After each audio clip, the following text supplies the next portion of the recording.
Paolo Avellino dinalaw si Kim Chiu sa It's Showtime. What's up, Madlang people? Congrats, Kelsey. Ang galing-galing mo rin sa movie. May paluha si Kelsey doon. Best actress. Full-packed ang Showtime studio at maraming audience ang kinilig nang makita ang labas ni Paolo Avellino sa stage. Grabe, grabe ka, Paolo. Grabe, ang galing mo talaga. Ang galing mo dalawa. Nakakakilig. Grabe. Yung mga tingin ni Paolo. Nakarinig ko lang. Ang marinig ko lang. Buffet na ah. May pa-buffet ah. Anong buffet? Anong buffet? Hindi ko alam. Kaya gusto ko panoorin. Buffet. Alam mo, buhay ko tayo. Pakita ko yung titigan niyo.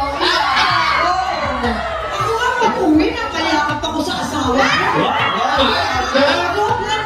Nakakwento ko sa akin, hindi ka lang nagkayakap. Ano? Nagpa-buffet ka din. Kaya sobrang nakakakilig yung pelikula panoorin niyo. Masaya. Direk Jano, thank you so much. I appreciate your message last time. We said thank you.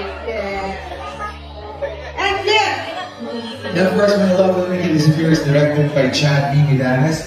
Ang kanyang appearance ay isa sa mga pasasalamat nila ni Kim Chiu sa kanilang mga taga-suporta.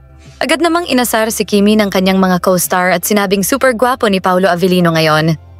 Papuri sa dalawa, super galing nila sa pelikula at deserve nila ng box office hit. Anong masasabi ninyo sa balitang ito? Magkomento sa ibaba at huwag kalimutang mag-subscribe for more videos. Maraming salamat sa panonood!